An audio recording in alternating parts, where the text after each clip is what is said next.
خداوند آپ کے ساتھ ہو، آپ کے ساتھ بھی ہو۔ ہمارے خداوند یسوع مسیح کی انجیل بمطابق مقدس یوحنا، اے خداوند تیری تمجید ہو۔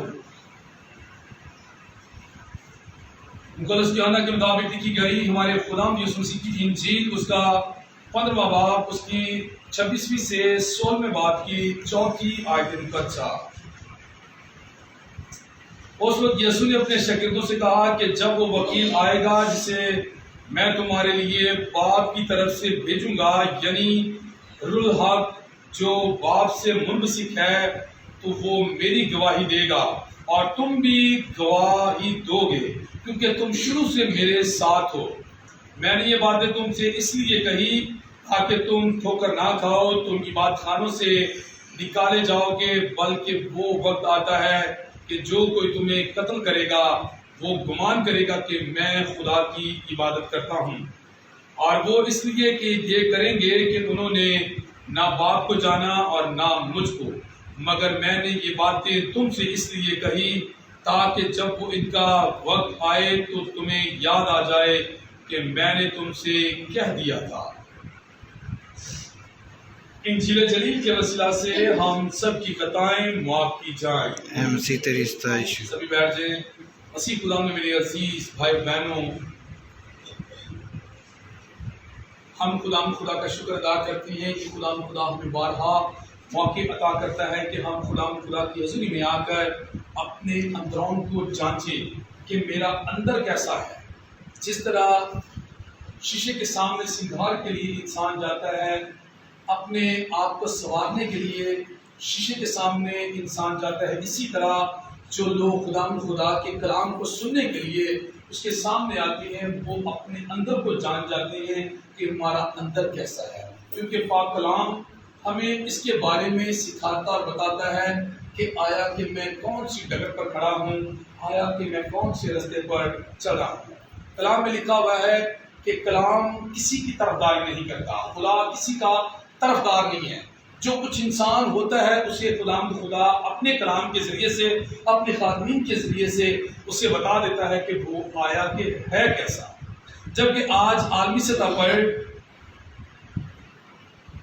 خاندان کا دن منایا جا رہا ہے۔ دنیا کا سب سے بڑا اور عظیم جو خاندان ہے مسیحی ایمانداروں کے مطابق، وہ خاندان خداوند یسوع مسیح، اس کا پالنے والا باپ حضرت یوسف اور اس کو جنم دینے والی اس کی ماں ہماری مقدسہ مریم ہے۔ یہ پاک خاندان ہے، اور دیکھیں کہ یہ خاندان کیسے خاندان بنا، کیونکہ وہ خدا میں پیوستہ تھے، اس لیے وہ ایک خاندان بن گئے۔ حضرت یوسف جس کی شادی نہیں ہوئی، اور مقدسہ مریم جس کی شادی نہیں ہوئی، اور خداوند یسوع مسیح جو روح القدس کی قدرت سے اپنی ماں کے بطن سے جنم لیتا ہے، تینوں کی شادی نہیں ہوئی، لیکن پھر بھی وہ کیا ہے؟ ایک خاندان ہے۔ جبکہ آج عالمی سطح پر خاندان کے دن کو منایا جا رہا ہے، اور اس سے پہلے ہم نے کل اتوار کے روز 14 تاریخ کو اس دن کو منایا، عالمی سطح پر ماؤں کے دن کو منایا۔ اور یاد رکھیں کہ ماں نہ ہو تو خاندان بن ہی نہیں سکتا، ماں نہ ہو تو خاندان بن ہی نہیں سکتا۔ کیوں؟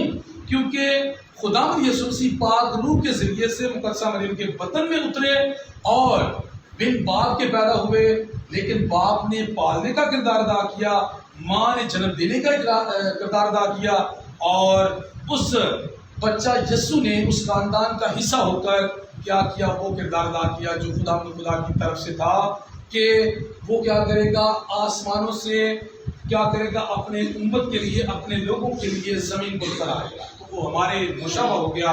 آج جب کہ عالمی سطح پر خاندان کے دن کو منایا جا رہا ہے، ہم دعا کرتے ہیں ان تمام خاندانوں کے لیے جن کے افراد خدا کے گھر میں صبح سویر آتے ہیں، کہ خدا ان کے وسیلے سے ان کے گھرانوں کو برکت دے، کیونکہ کلام میں لکھا ہوا ہے مسیح پر ایمان لا تو تو اور تیرا گھرانہ کیا کرے گا؟ نجات پائے گا۔ میری دعا ہے کہ آپ کے ذریعے سے خدا آپ کے خاندانوں کو، آپ کے والدین کو، آپ کے بال بچوں کو برکت دے۔ مسیح خدا میں میرے عزیز بھائی بہنوں، آج کی پہلی تلاوت جو رسولوں کے اعمال کی کتاب سے لی گئی ہے، جیسے میں نے تھوڑی دیر پہلے کہا تمہید میں، کہ کلام جو ہے انسان کے اندر کو دکھاتا ہے، انسان کو کہ تیرا اندر ہے کیسا۔ جب خدا کا بندہ مقدس پالوس رسول اس جگہ پر جا پہنچا ہے جہاں بہت سارے لوگ ہیں، خواتین ہیں، وہ آپس میں گفت و شنید کر رہی ہیں، تو خدا کے بندے نے کلام کی باتیں ان کے ساتھ کیا کرنا کر دی، شروع کر دی۔ جب کلام کی باتیں شروع کی تو خدا کی ایک بندی نے کیا کیا کہ اس کے کلام کی باتوں کو اپنے دل میں سرایت دی، جگہ دی۔ جب اس نے جگہ دی، اسے پتا چلا اس کے کلام کے ذریعے سے کہ میرا اندر ہے کیسا، اس نے فوراً اپنے آپ کو کیا کیا، تبدیل کیا۔ اس نے جب تبدیل کر دیا تو اس نے خدا کے کلام کو قبول کر لیا، اور آخر میں اس نے کہا کہ ہم تیری منت کرتے ہیں، اگر تم مجھے خدا کی ایماندار بندی سمجھتے ہو تو میرے گھر میں چل کر رہو، اور اس نے ہمیں مجبور کیا۔ خدا کی بندی نے جب دیکھ لیا کہ یہ خدا کی طرف سے ہے، میرا اندر کیسا ہے، میرا ضمیر کیسا ہے، اس نے اپنے ضمیر کو ٹھیک کر دیا۔ اس نے کہا کہ میں تمہاری منت کرتی ہوں، اگر تم مجھے خدا کی ایماندار بندی سمجھتے ہو تو میرے گھر میں آؤ تاکہ میں تمہاری کیا کر سکوں، خاطر توازی کر سکوں۔ مسیح خدا نے، میرے عزیز بھائی بہنوں، آج کی انجیل پاک میں بھی خدا یسوع نے ہمیں ہمارا آئینہ دکھایا ہے۔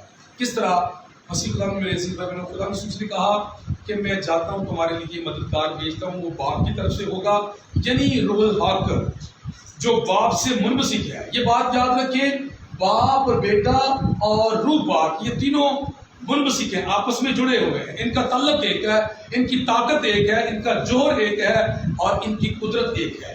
ان تینوں کی پاک روح کام کرے تو سمجھے کہ یسوع مسیح کر رہا ہے، یسوع مسیح کام کر رہا ہے تو سمجھے کہ خدا کام کر رہا ہے، کیونکہ ان کی طاقت، ان کا جوہر ایک جیسا ہے۔ جیسے کہ مثال کے طور پر ایک تکون ہو، تکون کا کونا اس طرف سے اس طرح سے اس طرح سے ایسے ملا ہوتا ہے، تکون کا کونا۔ اسی طرح یہ بات یاد رکھے کہ خدا یسوع مسیح کا جو خاندان ہے، زمینی خاندان، جس میں خدا کا بندہ راست باز مقدس یوسف شامل ہیں، مقدسہ مریم شامل ہیں، اور پھر خداوند یسوع مسیح خود شامل ہیں۔ اسی طرح خدا کا جو آسمانی رشتہ ہے نا، وہ کس طرح ہے، پاک روح، باپ اور بیٹے کا۔ یاد رکھیے ان تینوں کا رشتہ تعلق ایک جیسا ہی ہے۔ جس طرح کہ ایک خاندان میں باپ ہوتا ہے، ماں ہوتی ہے، اور پھر بچے ہوتے ہیں، تو ایک کیا بنتی ہے، تکون بنتی ہے۔ اسی طرح مسیح خدا نے، میرے عزیز بھائی بہنوں، خدا یسوع مسیح نے یہ بات فرمائی ہے آج کی انجیل پاک میں کہ باپ اور بیٹا اور روح القدس تینوں منبثق ہیں، ان تینوں کا تعلق ایک جیسا ہے، جوہر ایک جیسا ہے، طاقت ایک جیسی ہے۔ ہم انہی سے مدد مانگتے ہیں یہ بات کہتے ہوئے، باپ اور بیٹے اور روح القدس کے نام میں آمین۔ ہم مدد مانگتے ہیں، ہم ریکویسٹ کرتے ہیں کہ باپ تیری مدد سے، بیٹا تیری مدد سے، تو جو خدا کا بیٹا ہے اس کی مدد سے، اور پاک روح جو خدا کا پاک روح ہے اس کی مدد سے ہم اپنے آپ کو برائی سے نکال کر اچھائی کی طرف لے کر آتے ہیں۔ مسیح خدا نے، میرے عزیز بھائیوں، خدا نے یسوع نے آگے فرمایا، میں نے یہ باتیں تم سے اس لیے کہی تاکہ ٹھوکر نہ کھاؤ، تم عبادت خانوں سے نکالے جاؤ۔ خدا یسوع شاگردوں کو کہہ رہے ہیں کہ ٹھوکر نہ لگے تمہیں، اس بات سے بھاگ نہ جانا، تمہیں وہ کیا کریں گے، تنگ کریں گے، وہ تمہیں پریشان کریں گے، تمہیں عبادت خانوں سے نکال کر قید خانہ میں، یہاں تک بھی ہوگا کہ جو تمہیں قتل کرے گا وہ سمجھے گے کہ ہم نے کیا کیا ہے، عبادت کی ہے۔ اسی خدا میں، میرے عزیز بھائیوں، میں یہاں پر ذکر کرنا چاہتا ہوں، اکثر اوقات ایسا ہوتا ہے، میں جب نیا فیصل آباد میں مقیم ہوا خدمت کے لیے، تو جو علاقہ مجھے دیا گیا اس علاقے میں میری پہلی تعیناتی تھی۔ جب مجھے علاقہ وہاں پر دیا گیا تو میں خیر نیا تھا، مجھے سمجھ نہیں آئی تھی نئے طریقے، نئے حساب سے کہ کیسے کام کرنا ہے، کیسے نہیں کام کرنا۔ تو اکثر اوقات ایسا چرچ میں ہوتا ہے، کچھ لوگوں کی ماننی پڑتی ہے اور کچھ لوگوں کو منوانا پڑتا ہے۔ میں نے وہاں پر یہ جو نا ایک طریقہ کار اپنایا ہوا تھا کہ میں جو چاہتا تھا کہ ہمیں جو تربیت دی گئی ہے اس تربیت کے حساب سے کام کریں۔ تو وہاں پر جو علاقے کے لوگ تھے، کچھ لوگ میرے خلاف ہو گئے، وہ خلاف ہوئے تو یاد رکھیں جو بات یسوع مسیح نے کہی وہی پوری ہوئی۔ وہ فادر یونس شہزاد صاحب کے پاس پہنچ گئے، انہوں نے کہا کہ فادر جی ہمیں چاہیے کوئی اور مناظر، ہمیں نہیں یہ بات نہیں چاہیے، کیونکہ یہ ہماری باتیں ضروری نہیں ہے کہ ہر بات آپ لوگوں کی مانی جائے، میں کچھ باتیں ایسی ہوتی ہیں آپ لوگوں کو ہماری باتیں ماننی پڑتی ہیں جو ہمیں خدا کی طرف سے الہام کی صورت میں ملتی ہیں، اور آپ کو بھی چاہیے کہ ان کے ساتھ ہمارے ساتھ تعاون کریں۔ تو یاد رکھیے اس خاندان نے کمپلین کی، فادر نے کہا کہ سوری بھائی میں اسے ٹرانسفر نہیں کروں گا۔ تو یاد رکھیں مسیح خدا میں آخر کار فادر جی نے وہ کام کیا جو کلام میں لکھا ہوا تھا کہ جو دو لوگوں کو آپس میں ملاتے ہیں وہ مبارک ہے، کیونکہ کلام میں لکھا ہوا ہے صلح کرانے والے کون ہیں، مبارک ہے وہ جو صلح کرواتے ہیں۔ اس لیے یاد رکھیں کہ خدا کا بندہ وہ مبارک بنا، خدا کی نظر میں اچھا بنا، لیکن خاندان کو بھی سمجھایا گیا، مجھے بھی سمجھایا گیا، ہم دونوں خاندانوں نے ایک دوسرے کے ساتھ کیا کی، جو ایک دوسرے کے ساتھ گلے مل کر ایک دوسرے کے ساتھ ایکسکیوز بھی کیا۔ تو یاد رکھیں مسیح خدا میں میرے عزیز بھائی بہنوں، اکثر اوقات آپ کی زندگی میں غور کریں، ہماری زندگی میں بھی ایسا ہوتا ہے، کیونکہ آج یسوع مسیح ہمیں کیا دکھاتا ہے، جیسے میں نے تمہید میں کہا تھا کہ ہم کیا کرتے ہیں، ہمیں وہ نقشہ دکھاتا ہے کہ میرا اندر ہے کیسا، جس کے اندر پاک روح ہوگا وہ کوئی کسی قسم کی بات نہیں کرے گا، وہ لگاتار خدا کی خدمت کے بارے میں سوچے گا۔ تو آج روح کے بارے میں بات کی گئی ہے، پاک روح کے بارے میں بات کی گئی ہے، تو پاک روح جس پر اتر جاتا ہے اس خاندان پر برکت آ جاتی ہے۔ کلام میں لکھا ہوا ہے مسیح پر ایمان لا تو اور تیرا گھرانہ جاگ جائے گا۔ آئیں آج کا کلام ہمیں اس بات کی دعوت دیتا ہے کہ ہم قطعاً خدا کے خادموں کے خلاف، ہم قطعاً خدا کے عامد المومنین کے خلاف کبھی نہ اٹھے۔ اصل بات لوگ یہ چاہتے ہیں کہ میں چرچا رہا ہوں وہ نہ آئے، اصل لوگ یہ کہتے ہیں، ایسا ہوتا ہے، لیکن نہیں بھائی، پھر اس کا مطلب یہ ہے کہ آپ کے اندر پاک روح نہیں ہے۔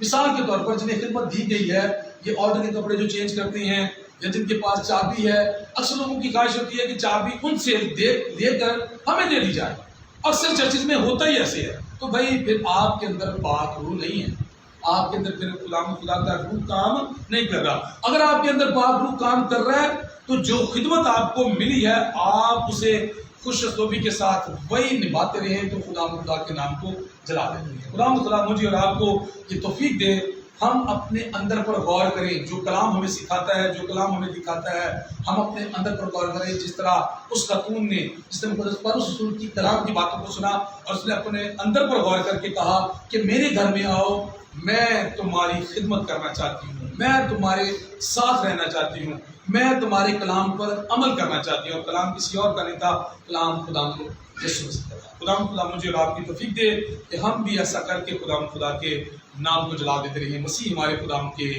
وسیلہ سے، آمین۔